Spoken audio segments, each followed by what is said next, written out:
What's going on, guys? Welcome to another episode review for Takt Destiny. This is Episode 6. episode 6, and Yeah. with me, as always, I have Blue Spade.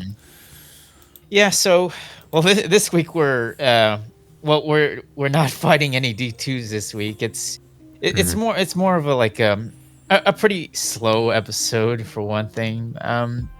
But to be honest, it was more of a mixed bag. Just because eh, I don't know. I really didn't feel like we really even got much in terms of character development within this episode.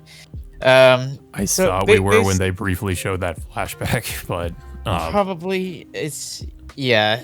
I mean, we did So get something out of it. it was you know, mostly we mostly got it from Takt's perspective instead of Anna and Cosette. I mean, each of them did their own thing in this episode, but I feel like Takt mostly got the benefit of this episode rather than Anna and Cosette. Yeah, I mean, I will just say this episode honestly feels like it's like filler, just because of, at least with their perspective, just because it seems like they just didn't have anything to do. They were pretty much just walking around, like getting supplies and helping different people out with chores or just different menial tasks that they were doing. I mean, like, it wasn't really as interesting to watch, honestly. I like that this episode felt a little bit different from the other episodes we've seen so far, and that it just doesn't feel like there's like another D2 they have to fight here or something. But it's just I don't really know if I really like this that they don't really have any kind of objective per se in this episode, except to just kind of wander around and at least, well, actually with both Takt and Anna and Cassette, they really just didn't really have much of any real objective here. I mean, that's why to me it just feels kind of like filler, because they're just kind of doing random things. Well, it was mainly like Anna and Cosette that are just like helping out the community with with what they needed help with. I mean, much of the community are mainly just elderly folk who've pretty much like just been living by themselves, while all the other the younger population somehow pretty much ended up abandoning the town or left off to somewhere else. I at first didn't think there was anybody living there, because when they first got there, you like saw nobody outside. But then I was kind of surprised when Anna and Cassette went into a store and there was actually somebody there. But I guess that's because, like you said, like a lot of people just up and left. So I guess that makes sense. Yeah. So Anna and Cosette, well, they had to help out like the older guy in the store, deliver his supplies to another old woman downtown or down in the suburbs, and then they had to help another woman out just to get her cat down from the roof, and then and of course Anna and Cosette like just walked down the street encountering this older woman who thinks that Anna is her daughter. And now it's pretty clear that like the woman is suffering some kind of dementia due to her losing her daughter. We don't really get the full story of what happened to this woman's daughter, but we can assume that this person was killed during a D2 attack or something. But they don't really confirm anything like that. So I mean, according to the father, she's dead. And of course the mother just walks around thinking that her daughter is alive, and then of course it's understandable why she kind of mistakes her Anna for her daughter, even though like Anna tries to clarify that. But of course, the woman just keeps believing that that it's her daughter. Yeah, and I mean, we get some scenes where Cassette is talking about, I guess, her relationship with Takt to this woman. And I mean, it seems like with Cassette, at least, like she's becoming it seems like she's at least, maybe developing a little bit more as a character, where she's not as robotic or I don't know. I mean, at least it kind of felt that way in this episode. Like she was talking more about how she feels about her relationship with Takt, I guess. Hmm.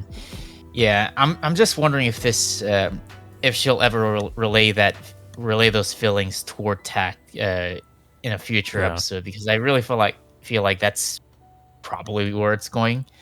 Um, but yeah, that's pretty much what we got mostly out of Anna and Kazet. Much of the character development, which I mentioned earlier, mostly goes to Tack when he wanders off by himself into town, and he notices this older guy walking into a bar, into an empty bar, and he notices there's music playing in an underground basement, which he ends up finding, like, I guess one of the albums from one of his father's old play or concert plays. We should also mention too that before he wanders off, he has this nightmare, and this is pretty much the same flashback we see in the other episodes, but there's a little bit more to it this time. I guess we see Takt as a child, and I guess he was about to be attacked by, I guess, presumably a D2 that was taken out by these two music arts, one of which was Hell from the previous episode, and the other one you can't really make out. It does look a little bit similar to one that we get introduced to at the end of this episode, but I'm not sure if that's actually who it was. But it seems like this is a memory, I guess, that Takt is either repressing or has just forgotten about, I guess. And maybe we'll touch on that more so throughout the rest of the series. But I'm guessing this is supposed to be something that's probably important. Because we also get like a mention of this event called the Boston incident, and I'm wondering if it's related to these nightmares that Takt is having, and these flashbacks. I'm pretty sure Takt was involved in in this concert in Boston that his father was performing in, and of course that's probably where the D2 started attacking at that point in time. But like you said, we don't know much about what really happened, and hopefully we get to the show elaborates more into what happened prior to this. Maybe it was probably around the first time the D2s ended up arriving on Earth and started wreaking havoc on every other town that ended up playing music. But that's pretty much that's pretty much what we got from that flashback. Yeah. So the majority of the time, Tak is in this bar, interacting and mingling with the bartender, talking to him about his father. Of course, like the bartender didn't really know at first that Tak is what was it? It was like Kenji Asahina. Yeah, Ken Asahina's son.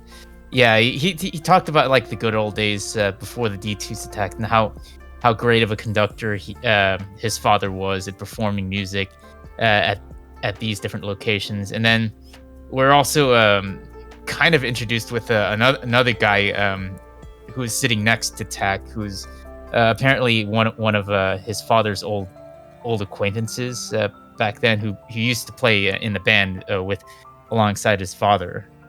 Mm-hmm. Yeah. But as soon as of course, like Tak of course introduces himself as his father's son, and of course the bartender takes him, I think, somewhere else inside the basement to perform the Rhapsody in Blue in front of the elderly crowd inside the bar. Yeah. And then, of course, eventually, Cassette and Anna come across him, and I thought at first they were going to get on, or at least Anna was going to get on him for wandering off, but eventually they just kind of stay and listen to him play. And I mean, that's pretty much it. I mean, they eventually, of course, leave, and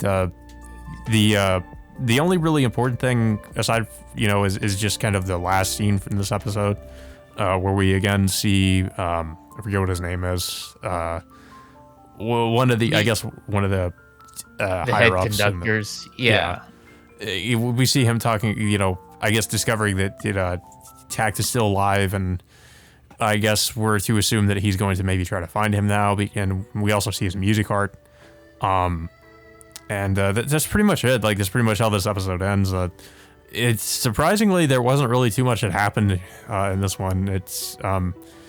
I mean, I didn't mind it so much. Like, it felt like the pace, like, significantly slowed down in this episode. Like, they're, like, you know, for example, with Cassette and Anna, where they just didn't really, their characters didn't really have much to do. And, I mean, even with Takt, I mean, even though what happened with him was a little bit more, I guess, important, like, it just felt sort of, I don't know, it wasn't really all that, it didn't really progress the plot all that much.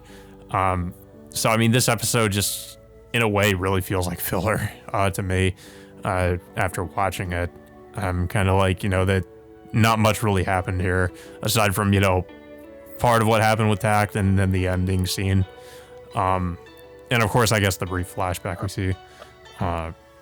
But yeah, I mean, I did kind of like that it didn't feel as repetitive, I guess, as the other episodes we've seen so far, where they didn't have to fight another D2.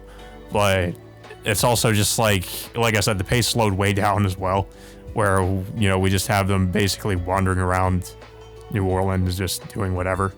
I'm not really sure if they were in New Orleans. Were they? I thought really they were. Wasn't that where they said they were going next? They said that they were going there, but I don't think they really New even Orleans said. Too. So yeah, I think they mentioned it is in this episode when they first get there. I could be wrong, but I remember them saying something like that. Yeah, maybe I missed something. And I mean, if you just look and look around, it does look a lot like it. So I think that's where they were supposed to be. Yeah. Like, I thought it was okay. Like, it wasn't bad, but it wasn't as, I don't know, it wasn't as, I guess, entertaining as the previous episodes, even though they were a little bit repetitive with them just kind of fighting a new D2 each week. I kind of wish that Takt would elaborate more into what happened in that Boston incident. I'm guessing he can't because they're probably like some kind of repressed memories he has or something where he can't really fully remember everything.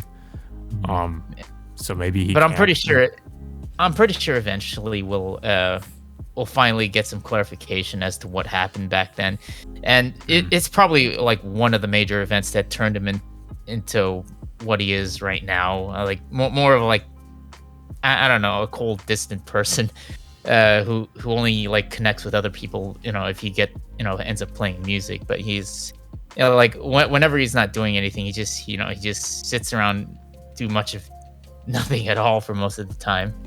Yeah. Yeah, there's just not really too much else to say about this episode. I mean, just because we didn't really get too much from it, but I mean, I don't know if you have anything else to say about it. Yeah, I mean, I did mention this before we started. It's I'm really curious on when they're gonna release the English dub for this show, because it's just because, like, the setting is mainly taking place in America, and everyone in every single episode is just mainly speaking Japanese. It just feels kind of off when you hear a different language in America. Not that there's anything wrong with it. It just doesn't feel it doesn't come off as natural when everyone just speaking Japanese in a mostly like American style setting. Yeah, I think it's obvious that most everybody else is supposed to be American, whereas maybe except for Takt because of his name. Yeah. But yeah, like it would actually be more accurate just to have most of it just be dubbed. Yeah. Also, the fact that they put in what was it, the When They Go Marching In, and then of course the Rhapsody in Blue into this episode. I mean, it's nice, but like I said, it kind of feels a little bit off when you have like those distinct elements in this episode while everyone else is speaking Japanese at the same time. Yeah, it was kind of weird to hear that playing in English and then everybody's just speaking Japanese. But yeah, so I guess that all being said, until next Tuesday, we will see you all next time.